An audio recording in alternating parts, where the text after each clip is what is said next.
Robinson Crusoe by Daniel Defoe. Chapter 19. Return to England. Having done all this, I left them the next day, and went on board the ship. We prepared immediately to sail, but did not weigh that night. The next morning early, 2 of the 5 men came swimming to the ship's side, and making the most lamentable complaint of the other 3, begged to be taken into the ship for God's sake, for they should be murdered, and begged the captain to take them on board, though he hanged them immediately. Upon this the captain pretended to have no power without me, but after some difficulty, and after their solemn promises of amendment, they were taken on board, and were some time after soundly whipped and pickled, after which they proved very honest and quiet fellows. Some time after this the boat was ordered on shore, the tide being up, and with the things promised to the men, to which the captain at my intercession caused their chests and clothes to be added, which they took and were very thankful for. I also encouraged them by telling them that if it lay in my power to send any vessel to take them in, I would not forget them. When I took leave of this island, I carried on board for relics the great goat-skin cap I had made, my umbrella, and one of my parrots. Also, I forgot not to take the money I formerly mentioned, which had lain by me so long useless that it was grown rusty or tarnished, and could hardly pass for silver till it had been a little rubbed and handled, as also the money I found in the wreck of the Spanish ship. And thus I left the island the 19th of December, as I found by the ship's account, in the year of 1686, after I had been upon it 28 years, 2 months, and 19 days, being delivered from this second captivity the same day of the month that I first made my escape in the longboat from among the Moors of Scilly. In this vessel, after a long voyage, I arrived in England the 11th of June, in the year 1687, having been 35 years absent. When I came to England I was as perfect a stranger to all the world as if I had never been known there. My benefactor and faithful steward, whom I had left my money in trust with, was alive, but had had great misfortunes in the world, was become a widow the second time, and very low in the world. I made her very easy as to what she owed me, assuring her I would give her no trouble. But, on the contrary, in gratitude for her former care and faithfulness to me, I relieved her as my little stock would afford, which at that time would indeed allow me to do but little for her, but I assured her I would never forget her former kindness to me, nor did I forget her when I had sufficient to help her, as shall be observed in its proper place. I went down afterwards into Yorkshire, but my father was dead, and my mother and all the family extinct, except that I found 2 sisters and 2 of the children of one of my brothers, and as I had long been given over for dead, there had been no provision made for me, so that, in a word, I found nothing to relieve or assist me, and that the little money I had would not do much for me as to settling in the world. I met with one piece of gratitude indeed, which I did not expect, and this was, that the master of the ship, whom I had so happily delivered, and by the same means saved the ship and cargo, having given a very handsome account to the owners of the manner how I had saved the lives of the men and the ship, they invited me to meet them and some other merchants concerned, and altogether made me a very handsome compliment upon the subject, and a present of almost £200 sterling. But after making several reflections upon the circumstances of my life, and how little way this would go towards settling me in the world, I resolved to go to Lisbon and see if I might not come at some information of the state of my plantation in the Brazils, and of what was become of my partner, who, I had reason to suppose, had some years past given me over for dead. With this view I took shipping for Lisbon, where I arrived in April following, my man Friday accompanying me very honestly in all these ramblings, and proving a most faithful servant upon all occasions. When I came to Lisbon, I found out, by inquiry, and to my particular satisfaction, my old friend, the captain of the ship who first took me up at sea off the shore of Africa. He was now grown old, and had left off going to sea, having put his son, who was far from a young man, into his ship, and who still used the Brazil trade. The old man did not know me, and indeed I hardly knew him, but I soon brought him to my remembrance, and as soon brought myself to his remembrance, when I told him who I was. After some passionate expressions of the old acquaintance between us, I inquired, you may be sure, after my plantation and my partner. The old man told me he had not been in the Brazils for about 9 years, but that he could assure me that when he came away my partner was living, but the trustees whom I had joined with him to take cognizance of my part were both dead, that, however, he believed I would have a very good account of the improvement of the plantation,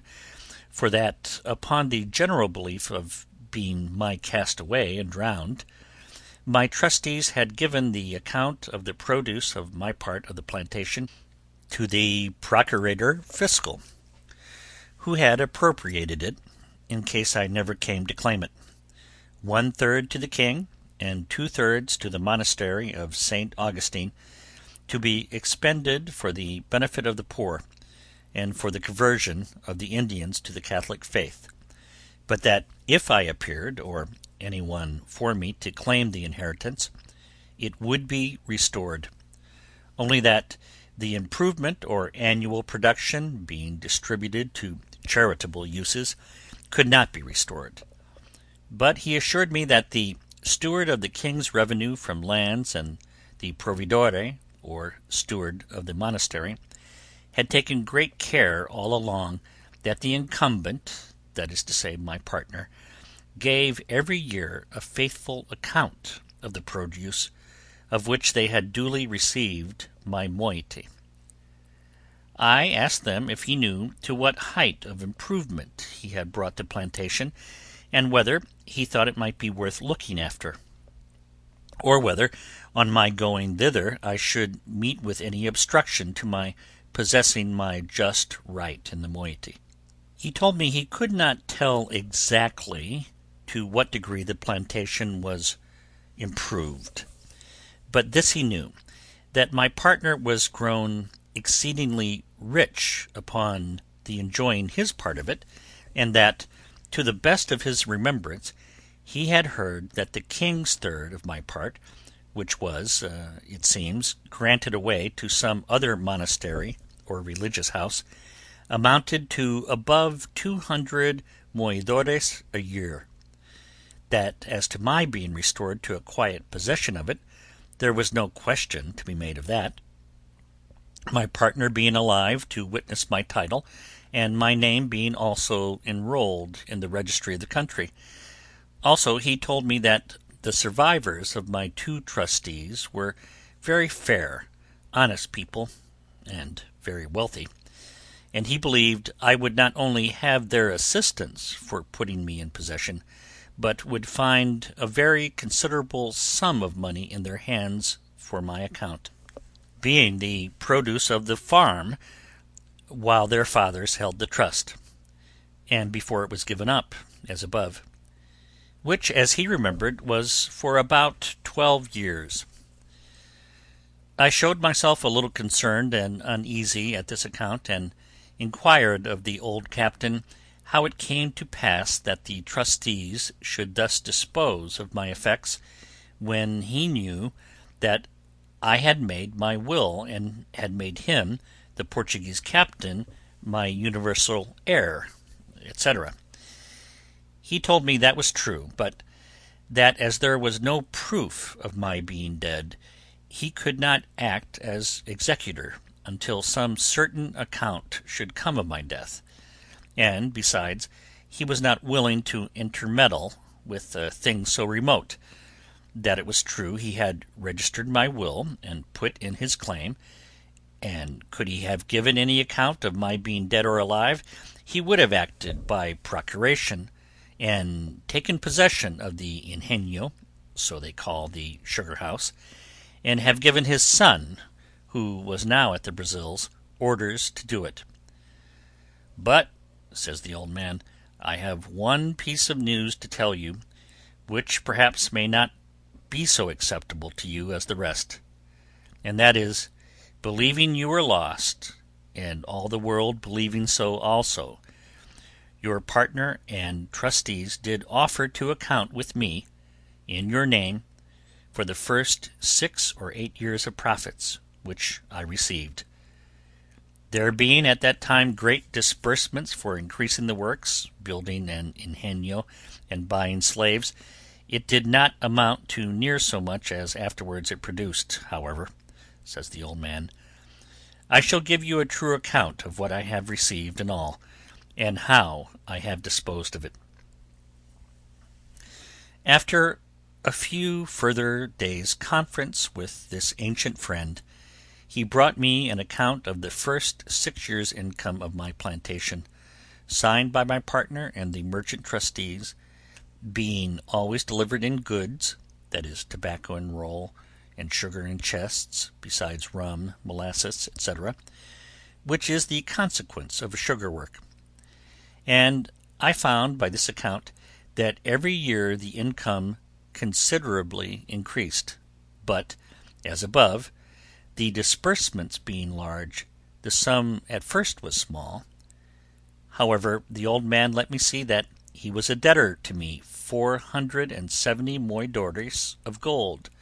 besides 60 chests of sugar and 15 double rolls of tobacco,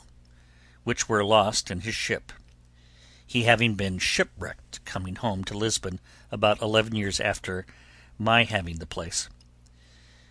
The good man then began to complain of his misfortunes, and how he had been obliged to make use of my money to cover his losses, and buy him a share in a new ship. However, my old friend, says he, you shall not want a supply in your necessity, and as soon as my son returns you shall be fully satisfied. Upon this he pulls out an old pouch, and gives me 160 Portugal moidores in gold, and giving the writings of his title to the ship, which his son was gone to the Brazils in, of which he was quarter part owner, and his son another, he puts them both into my hands for security of the rest. I was too much moved with the honesty and kindness of the poor man to be able to bear this, and remembering what he had done for me, how he had taken me up at sea, and how generously he had used me on all occasions, and particularly how sincere a friend he was now to me, I could hardly refrain from weeping at what he had said to me. Therefore I asked him if his circumstances admitted him to spare so much money at that time, and if it would not straighten him. He told me he could not say but it might straighten him a little, but, however, it was my money, and I might want it more than he. Everything the good man said was full of affection, and I could hardly refrain from tears while he spoke. In short, I took 100 of the moidores, and called for a pen and ink to give him a receipt for them. Then I returned him the rest, and told him if ever I had possession of the plantation, I would return the other to him as well, as indeed I afterwards did, and that as to the bill of sale of his part in his son's ship, I would not take it by any means, but that if I wanted the money, I found he was honest enough to pay me, and if I did not, but came to receive what he gave me reason to expect, I would never have a penny more from him. When this was past, the old man asked me if he should put me into a method to make a claim to my plantation. I told him I thought to go over to it myself. He said I might do so if I pleased, but that if I did not, there were ways enough to secure my right, and immediately to appropriate the profits to my use. And as there were ships in the river of Lisbon just ready to go away to Brazil, he made me enter my name in a public register with his affidavit, affirming upon oath that I was alive, and that I was the same person who took up the land for the planting the said plantation at first. This being regularly attested by a notary, and a procuration affixed, he directed me to send it, with a letter of his writing, to a merchant of his acquaintance at the place, and then proposed my staying with him till an account came of the return. Never was anything more honourable than the proceedings upon this procuration, for in less than 7 months I received a large packet from the survivors of my trustees, the merchants for whose account I went to sea, in which were the following particular papers and letters enclosed. First, there was the account current of the produce of my farm or plantation from the year when their fathers had balanced with my old Portugal captain, being 6 years. The balance appeared to be 1,174 moidores in my favour. Secondly, there was the account of 4 years more, while they kept the effects in their hands, before the government claimed the administration as being the effects of a person not to be found, which they called civil death, and the balance of this, the value of the plantation increasing, amounted to 19,446 cruzadois, being about 3,240 moidores. Thirdly, there was the prior of St. Augustine's account, who had received the profits for above 14 years, but not being able to account for what was disposed of by the hospital, very honestly declared he had 872 moidores not distributed, which he acknowledged to my account. As to the king's part, they refunded nothing. There was a letter of my partner's, congratulating me very affectionately upon my being alive, giving me an account how the estate was improved and what it produced a year, with the particulars of the number of squares or acres that it contained, how planted, how many slaves there were upon it, and making 22 crosses for blessings, told me that he had said so many Ave Marias to thank the Blessed Virgin that I was alive, inviting me very passionately to come over and take possession of my own, and in the meantime to give him orders to whom he should deliver my effects if I did not come myself, concluding with a hearty tender of his friendship and that of his family, and sent me as a present 7 fine leopard skins, which he had, it seems, received from Africa by some other ship that he had sent thither, and which, it seems, had made a better voyage than I. He sent me also 5 chests of excellent sweetmeats, and 100 pieces of gold uncoined, not quite so large as moidores. By the same fleet, my 2 merchant trustees shipped me 1,200 chests of sugar, 800 rolls of tobacco, and the rest of the whole account in gold. I might well say now, and indeed,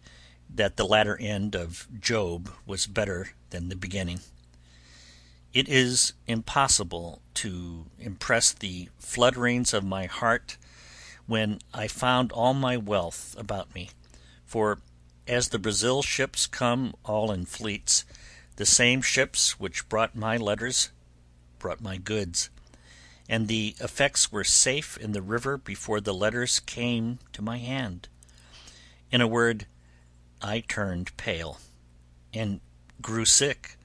and had not the old man run and fetched me a cordial, I believe the sudden surprise of joy had overset nature, and I had died upon the spot. Nay,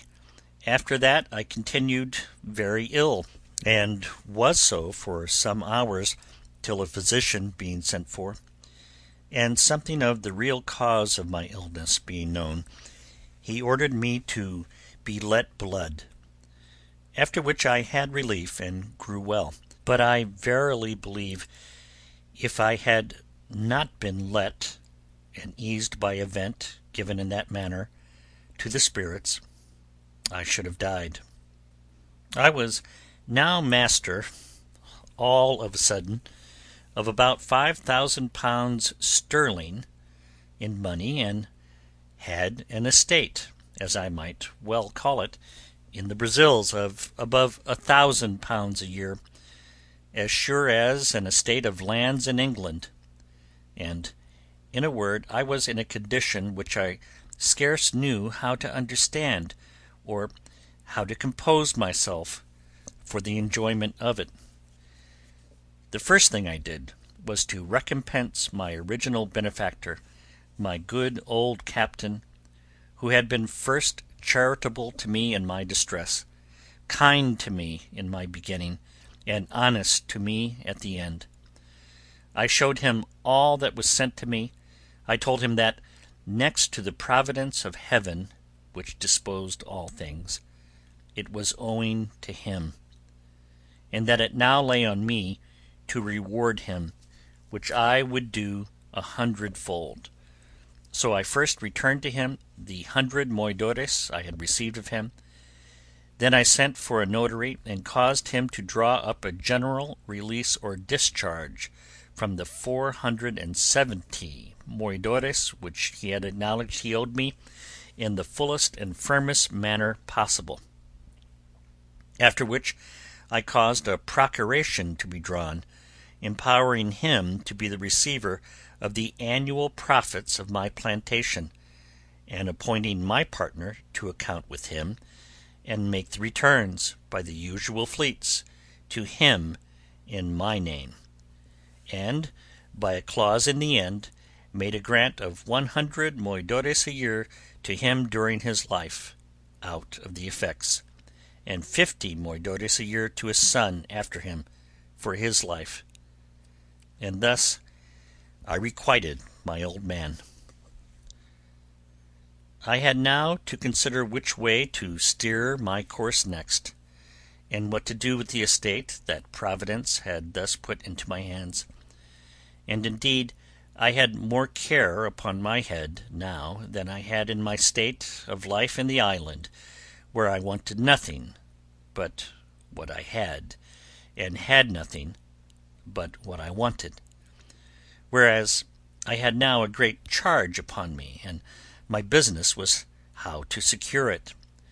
I had not a cave now to hide my money in, or a place where it might lie without lock or key, till it grew mouldy and tarnished before anybody would meddle with it. On the contrary, I knew not where to put it, or whom to trust it with. My old patron, the captain, indeed, was honest, and that was the only refuge I had. In the next place, my interest in the Brazils seemed to summon me thither, but now I could not tell how to think of going thither till I had settled my affairs, and left my effects in some safe hands behind me. At first I thought of my old friend the widow, who I knew was honest, and would be just to me, but then she was in years and but poor, and for aught I knew might be in debt, so that, in a word, I had no way but to go back to England myself, and take my effects with me. It was some months, however, before I resolved upon this, and therefore, as I had rewarded the old captain fully, and to his satisfaction, who had been my former benefactor, so I began to think of the poor widow, whose husband had been my first benefactor, and she, while it was in her power, my faithful steward and instructor. So the first thing I did, I got a merchant in Lisbon to write to his correspondent in London, not only to pay a bill, but to go find her out and carry her in money £100 from me, and to talk with her and comfort her in her poverty by telling her she should, if I lived, have a further supply. At the same time I sent my 2 sisters in the country £100 each, they being, though not in want, yet not in very good circumstances, one having been married and left a widow, and the other having a husband not so kind to her as he should be. But among all my relations or acquaintances, I could not yet pitch upon one to whom I durst commit the gross of my stock, that I might go away to the Brazils, and leave things safe behind me, and this greatly perplexed me. I had once a mind to have gone to the Brazils, and have settled myself there, for I was, as it were, naturalized to the place, but I had some little scruple in my mind about religion, which insensibly drew me back. However, it was not religion that kept me from going there for the present, and as I had made no scruple of being openly of the religion of the country all the while I was among them, so neither did I yet, only that, now and then, having of late thought more of it than formerly, when I began to think of living and dying among them, I began to regret having professed myself a papist, and thought it might not be the best religion to die with. But, as I have said, this was not the main thing that kept me from going to the Brazils, but that I really did not know with whom to leave my effects behind me. So I resolved at last to go to England, where, if I arrived, I concluded that I should make some acquaintance, or find some relations that would be faithful to me, and accordingly I prepared to go to England with all my wealth. In order to prepare things for my going home, I first, the Brazil fleet being just gone away, resolved to give answers suitable to the just and faithful account of things I had from thence. And, first,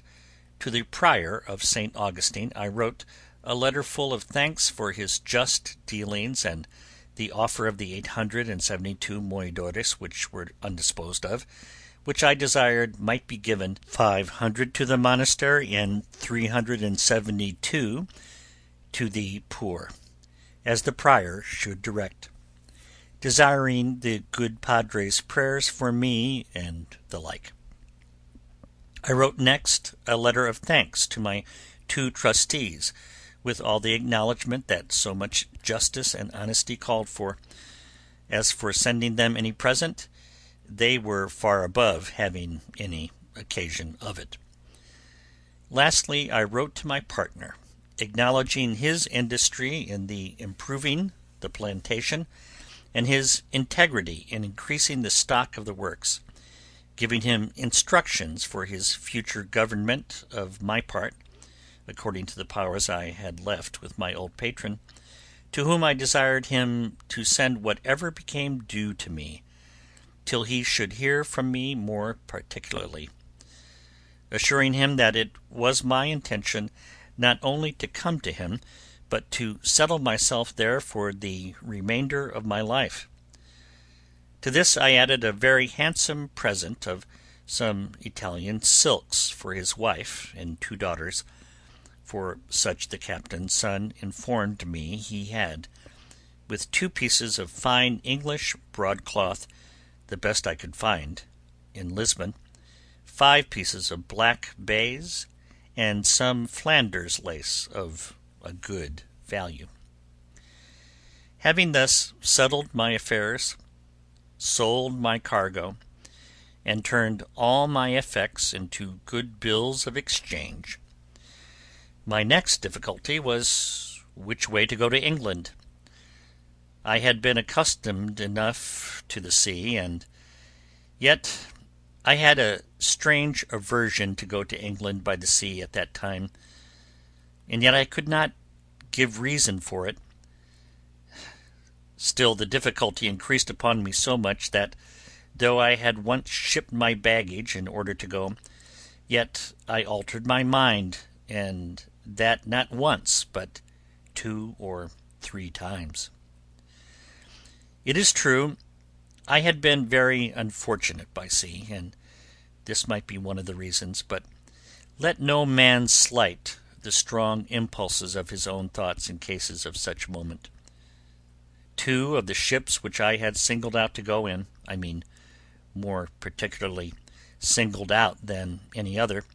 having put my things on board one of them, and in the other having agreed with the captain, I say 2 of these ships miscarried. One was taken by the Algerines, and the other was lost on the start near Torbay, and all the people drowned, except 3, so that in either of those vessels I had been made miserable. Having thus been harassed in my thoughts, my old pilot, to whom I communicated everything, pressed me earnestly not to go by sea, but either to go by land to the Groine, and cross over by the Bay of Biscay to Rochelle, from whence it was but an easy and safe journey by land to Paris, and so to Calais and Dover, or to go up to Madrid, and so all the way by land through France. In a word, I was so prepossessed against my going by sea at all, except from Calais to Dover, that I resolved to travel all the way by land, which, as I was not in haste, and did not value the charge, was by much the pleasanter way; and to make it more so, my old captain brought an English gentleman, the son of a merchant in Lisbon, who was willing to travel with me. After which we picked up 2 more English merchants also, and 2 young Portuguese gentlemen, the last going to Paris only, so that in all there were 6 of us and 5 servants, the 2 merchants and the 2 Portuguese contenting themselves with 1 servant between 2,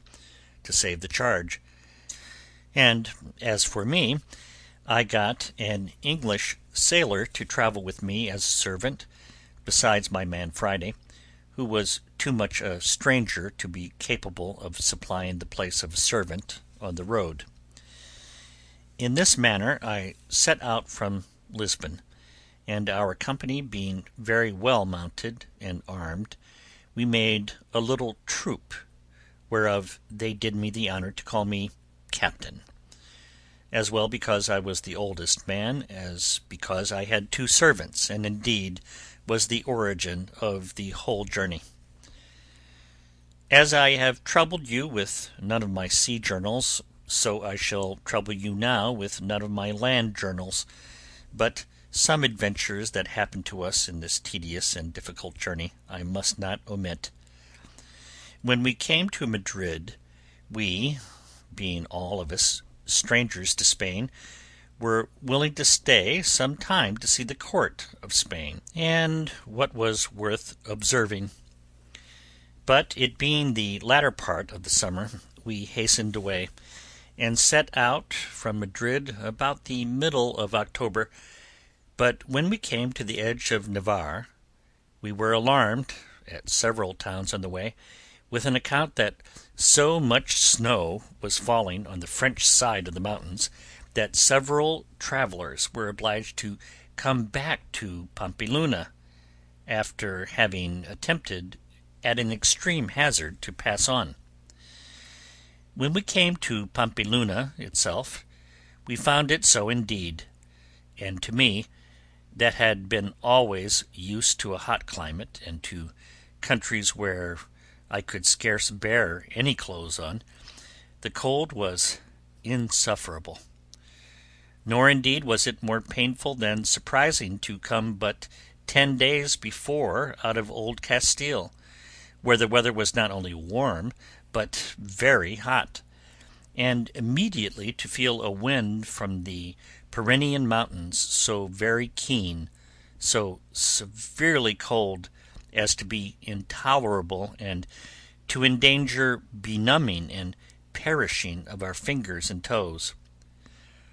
Poor Friday was really frightened when he saw the mountains all covered with snow,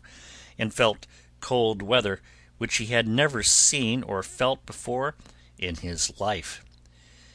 To mend the matter, when we came to Pampeluna, it continued snowing with so much violence and so long, that the people said winter was come before its time, and the roads, which were difficult before, were now quite impassable. For in a word, the snow lay in some places too thick for us to travel, and being not hard frozen, as is the case in the northern countries, there was no going without being in danger of being buried alive every step. We stayed no less than 20 days at Pampeluna, when, seeing the weather coming on and no likelihood of its being better, for it was the severest winter all over Europe that had been known in the memory of man, I proposed that we should go away to Fontarabia, and there take shipping for Bordeaux, which was a very little voyage. But while I was considering this, there came in 4 French gentlemen, who, having been stopped on the French side of the passes, as we were on the Spanish, had found out a guide, who, traversing the country near the head of Languedoc, had brought them over the mountains by such ways that they were not much incommoded by the snow, for where they met with snow in any quantity, they said it was frozen hard enough to bear them and their horses. We sent for this guide, who told us he would undertake to carry us the same way, with no hazard from the snow, provided we were armed sufficiently to protect ourselves from wild beasts.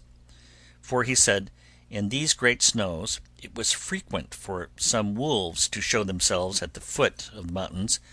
being made ravenous for want of food, the ground being covered with snow. We told him we were well enough prepared for such creatures as they were, if he would ensure us from a kind of 2-legged wolves, which we were told we were in most danger from, especially on the French side of the mountains. He satisfied us that there was no danger of that kind in the way that we were to go, so we readily agreed to follow him, as did also 12 other gentlemen with their servants, some French, some Spanish, who, as I said, had attempted to go and were obliged to come back again. Accordingly, we set out from Pampeluna with our guide on the 15th of November, and indeed I was surprised when, instead of going forward, we came directly back with us on the same road that we came from Madrid, about 20 miles, when, having passed 2 rivers and come into the plain country, we found ourselves in a warm climate again, where the country was pleasant and no snow to be seen. But on a sudden, turning to his left, he approached the mountains another way, and though it is true the hills and precipices looked dreadful, yet he made so many tours, such meanders, and led us by such winding ways, that we insensibly passed the height of the mountains without being much encumbered with the snow. And all on a sudden he showed us the pleasant and fruitful provinces of Languedoc and Gascony, all green and flourishing, though at a great distance, and we had some rough way to pass still. We were a little uneasy, however, when we found it snowed one whole day and a night so fast that we could not travel. But he bid us be easy. We should soon be past it all. We found, indeed, that we began to descend every day, and to come more north than before, and so, depending upon our guide, we went on. It was about 2 hours before night when, our guide being something before us, and not just in sight, out rushed 3 monstrous wolves, and after them a bear, from a hollow way adjoining to a great wood. 2 of the wolves made at the guide, and had he been far before us, he would have been devoured before we could have helped him. One of them fastened upon his horse, and the other attacked the man with such violence that he had not time or presence of mind enough to draw his pistol, but hallooed and cried out to us most lustily. My man Friday being next to me, I bade him ride up and see what was the matter. As soon as Friday came in sight of the man, he hallooed out as loud as the other, "O master! O master!" but, like a bold fellow, rode directly up to the poor man, and with his pistol shot the wolf in the head that attacked him. It was happy for the poor man that it was my man Friday, for, having been used to such creatures in his country, he had no fear upon him, but went close up to him and shot him, whereas any other of us would have fired at a farther distance, and have perhaps either missed the wolf or endangered shooting the man. But it was enough to have terrified a bolder man than I. And indeed it alarmed all our company, when, with the noise of Friday's pistol, we heard on both sides the most dismal howling of wolves, and the noise, redoubled by the echo of the mountains, appeared to us as if there had been a prodigious number of them, and perhaps there was not such a few as that we had no cause of apprehension. However, as Friday had killed this wolf, the other that had fastened upon the horse left him immediately, and fled without doing him any damage, having happily fastened upon his head, where the bosses of the bridle had stuck in his teeth. But the man was most hurt, for the raging creature had bit him twice, once in the arm, and the other time a little above his knee, and though he had made some defence, he was just tumbling down by the disorder of his horse, when Friday came up and shot the wolf. It is easy to suppose that at the noise of Friday's pistol we all mended our pace and rode up as fast as the way, which was very difficult,